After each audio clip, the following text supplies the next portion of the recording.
Are you struggling to get your finances on track and not sure where to start?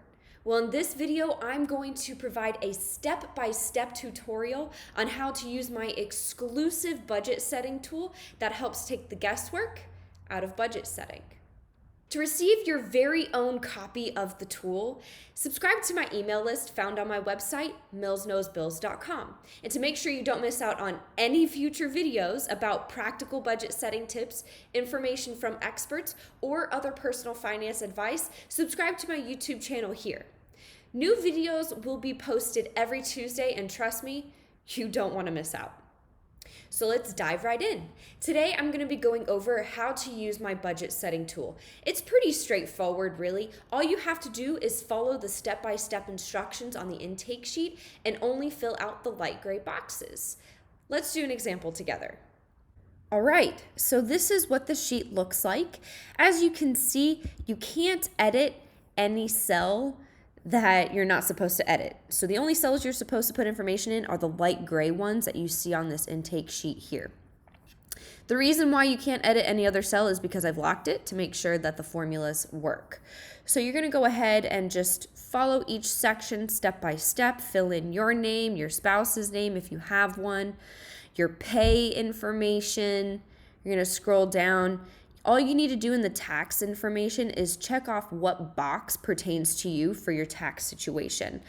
Why is that important? Because if you go down here on the bottom ribbon where it says taxes, and you click on that, it's going to show you the four main options that we have for taxes in terms of estimation purposes, and it's going to automatically highlight which tax situation pertains to you based off your information on the intake sheet. So I'll go ahead and show you what that looks like now. So if you put an X here, it'll show up on the taxes sheets as such, and it'll also show you your estimated monthly taxes. You're going to want to hold on to that number because that is a number that you're going to have to put in on your intake sheet right here. So moving on, you scroll down to the living expenses information. This is where you want to put all expenses that you will have regardless if you have a job or not. That's everything from rent to your internet bill, electric bill, phone bill. I have a list of examples on the right-hand side, but anything that is in regards to living expenses, but not including any debt you may have. Why is that? Because I have all of your debt information down here. This is where you're going to want to list what your debt is, your total amount outstanding, or basically what amount you have left to owe right now, your monthly payment amount, and your monthly due date. Examples of debts are listed on the right-hand side if you're not sure what is considered a debt. And then down here, we have donation and gift information. If you are a charitable person and you like giving money to your university, your charity, or maybe you just have a huge family and you need to make sure you specifically budget for birthday gifts, because trust me, being one of 6 kids, I'm definitely there.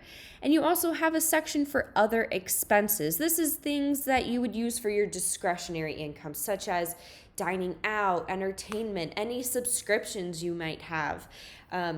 Things that you like to splurge on, luxury items, basically things that you could live without if you could. Down here, we have the goals information. So the first thing that we're going to talk about is your emergency fund. I'm going to take a whole video to describe what an emergency fund is, but real quick, this is just a savings bucket that you need to make sure that you have. This is an accumulation of 3 to 9 months worth of your monthly living and debt expenses. So basically things that you would still have to pay if you did not have income coming in. This is where you would pull this money from. So we say 3 to 9 months is a good amount because it gives you enough time to find another job or find another way to make money or whatever it may be. So you're going to want to go ahead and just put a number in there, 3 to 9, that makes you feel comfortable, depending on how conservative you are, of how much money you think you need to have saved in your emergency fund. Since we're talking about assets and goal setting, what are your financial goals for this year? Comment below. I would love to see what you have planned, and I'd love to connect with you and help you meet those goals. Now to the fun stuff. Vacations. List any vacations that you have on here.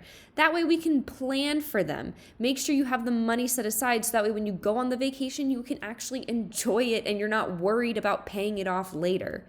Down here, retirement savings. If you have a special number in mind that you want, go ahead and put that in there in your date. I always find that setting financial goals or goals in general are always easier to achieve when you have them written down.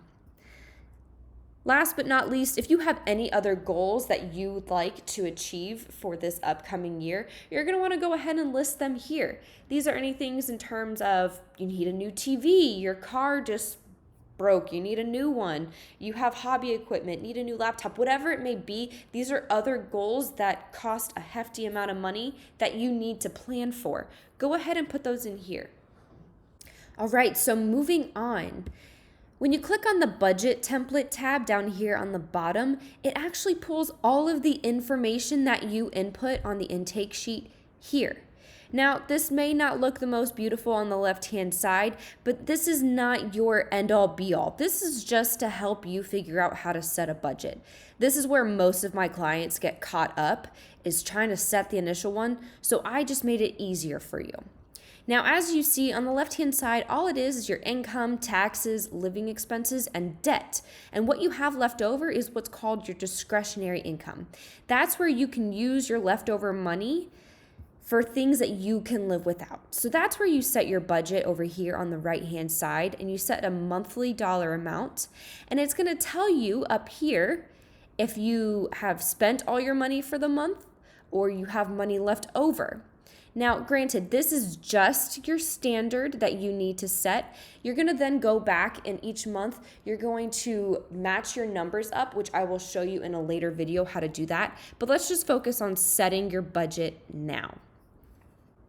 On the debts tab, you're going to see all the debts that you put in on your first page.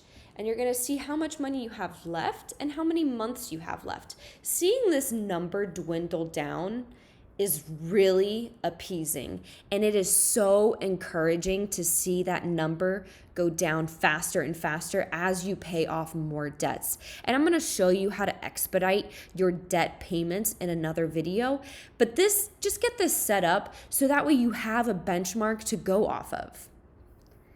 And last but not least, which is my favorite part, your assets and goals. It's honestly amazing to see your debts dwindle down, but it's also equally as amazing to see you reach your financial goals that you have been trying to achieve. It shows you how many more months until you reach that goal. It shows you how many more years if it's going to take you years. And again, watching that number dwindle down as you pay off your debts and you have more income to put towards your assets and goals is really such a great feeling. And I promise you will get there if you stick to my tools and my information that I'm going to be providing you over these next few months. So although this was just a tutorial on how to use the budget setting tool, this is not the end. I'm going to be making more videos that go into more detail on each of these major topics. So if you find yourself with specific questions on anything, go ahead and leave them in the comments section below or email them to me. I would love to answer them for you. Don't feel overwhelmed or embarrassed by any of the questions that you might have. I was in your place at one point, and that's what I'm here to share with you. If you've watched this video and you're wondering, what budget setting tool is Mills talking about? Where can I get one myself? Go ahead and subscribe to my email list found at my website, millsknowsbills.com, and I will go ahead and send you your very own copy. If you like this video, go ahead and click subscribe and the like button, and make sure you click that bell so that way you get a notification every time a new video is posted. Until next time, I look forward to it. Have a great day.